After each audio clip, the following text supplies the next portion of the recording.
Now, I don't know what you guys took away from this episode, but what I'm starting to see is Yusaku isn't as squeaky clean as a character as I first thought he was. Based on the revelations of last episode, we understood that Yusaku has a very troubled past. He's been through these experiences that a child should never have to be through.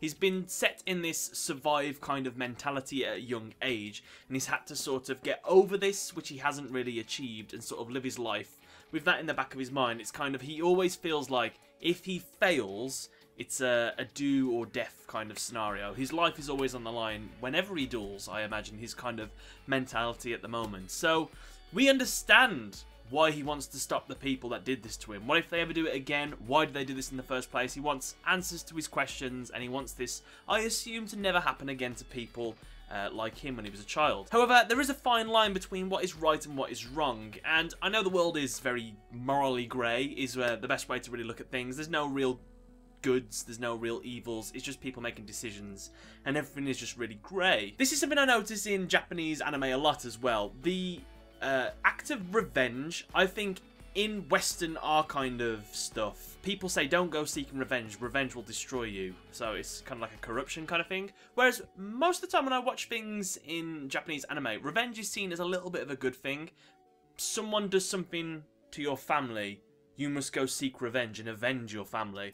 That's the kind of thing I get from Japanese anime. I might be wrong in that summary, but it's just something I noticed in my time. So, Yusaku himself says at first that he's seeking justice, and I think Zaizen said this to him as well, but it is revealed in a bit when he's a little bit angry, where he's saying that I am the only one that can exact justice. I am the only one whose justice I trust, because I must seek my revenge. So, Yusaku isn't squeaky clean, he wants revenge. His motives aren't noble, he just wants to get back at the people that did this to him. But I don't know, I might be just looking into it a little bit too much about what Yusaku is as a character, but he seems like he's going down the wrong path at the moment, and working together with friends, listening to other people, is something that he's going to have to learn before his journey ends, which I never thought I'd say these kind of things in a Yu-Gi-Oh series, because we never really have these kind of moral dilemmas with people's personalities.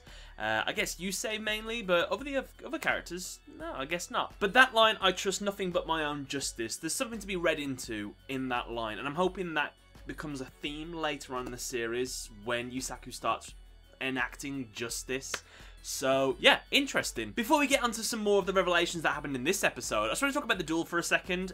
This 3-episode duel, I think it was, I actually quite liked it. I thought it was interesting. Interesting playstyle, kind of flip monster effects with cards in the graveyard that sort of assist some of the living monsters. So, it ended how I thought it would. He was going to use Firewall Dragon to get rid of the cards in the graveyard to make the monster go down to 0 attack. However, he didn't actually have to do that, because he could have just attacked and won. But Zaizen does ask why he didn't just attack and win, and I liked Yusaku's answer. It was a really good like metaphor, whereas like obviously those two monsters in the grave represented Zaizen and Aoi. Yusaku says they shouldn't be in the grave. Don't let my actions drag you down with me. So yeah, I don't know, I just thought it was a clever metaphor. We don't see too many metaphors in the duel sort of come out in real life. I know they were kind of just representing brother-sister kind of thing, but I liked it. I thought it was really good. And the way Yusaku won, I thought it was good as well. Some interesting plays. I'm not faulting the duel at all. I thought it was really good. I think we had 2 new Link monsters in this duel. Only one of them I remember, which was Security Gardener. Whenever you have a monster with Gardener in its name, it typically means that it's going to affect the graveyard, like Necro Gardener and... Oh, I forgot the other one. What was the other Elemental Hero Gardener monster? There was one more. Necro and... Oh, it's the one that can bring the monster back from the grave. Completely forgot it. But... this is one tiny little irk that I have. I remember in Yu-Gi-Oh! Arc 5, there was a moment where, I think it was Sawatari, he can look at the field on the screen on his arm, and he could press on cards and it tells you their descriptions and their effects. So I just found it odd. Well, I always find it odd when the opponents don't read the cards that their opponents are playing. Maybe they're not allowed to, I don't know, I'm not too sure. It's always been a bit ambiguous whether they have to have this kind of knowledge of what the cards do beforehand, otherwise they've just got to kind of guess. Their effects aren't revealed, which obviously makes it better and more suspenseful, and it makes sense in that kind of universe where it makes things more high stake, I guess. So that's absolutely fine, but I was just like, had he known that if he tried to use effect damage, he would have just, you know, used his monster's ability to negate it. But I don't think there was any other out in that situation. Even if it had attacked, if he had attacked, would he have still done damage?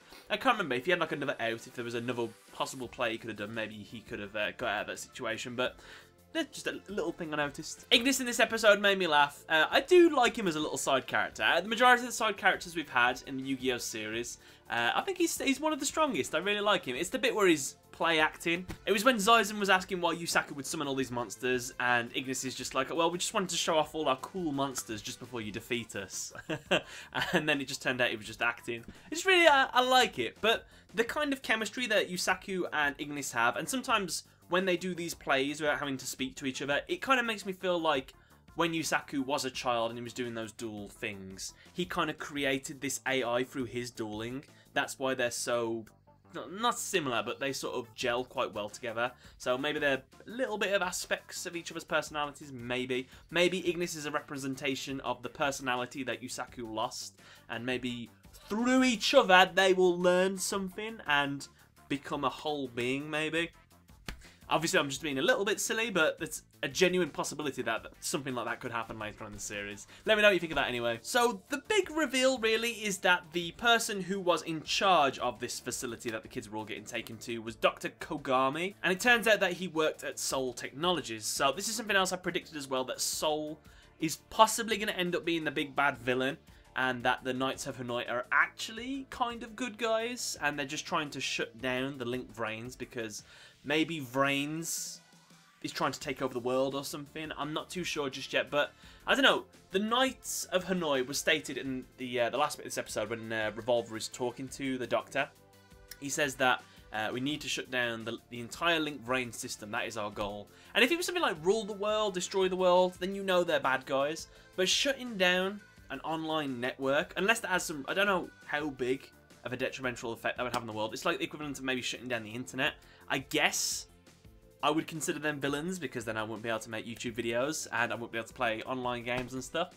But I don't know, it's that kind of like freeing thing as well. A bit like Fight Club, I guess, when they destroy all the banks. So, I don't know, it's something to look into. But another reveal is that the Doctor died, apparently, or was thought to be dead. But when we see him, he's inside of this sort of pod that's keeping him alive. So when we see him in the VR state, that's probably the only way that he can stay alive, because he's just on like constant resuscitation. What's it called when you're just being kept alive by machines? I actually can't remember what it's called. That's terrible. So yeah, that's happened to him, so he can only exist in the VR world. So that is interesting. We still need to know what Revolver is. Is it his son? Is it... I don't know. There's just a lot of questions still to be answered. That's why I like this series so much. I'm enjoying it anyway. Yu-Gi-Oh! VRAINS. I'm enjoying it a lot. Yeah, I see some people don't like the Yu-Gi-Oh! VRAINS series. Some of them think it's quite slow or pretentious and things like that. And obviously everyone's entitled to their own opinions. But myself, this is a Yu-Gi-Oh! Series that I didn't know I wanted until I started watching it, and I'm enjoying it. I'm just hoping it keeps up this good momentum. But guys, I'd love to know what you thought of this episode in the comment section below. What did you think of Yusaku's new monsters? Were you happy that Yusaku won this duel, or do you feel like you want Yusaku to lose at some point? I think Yusaku will lose a bit further down. Like, I think it'll be a really important duel, and it'll be at the point where he's won every single duel so far. You'd never expect him to lose, and then he does lose, and it's such high stakes. I feel like it could be good. But guys, thanks a lot for watching. Catch you later.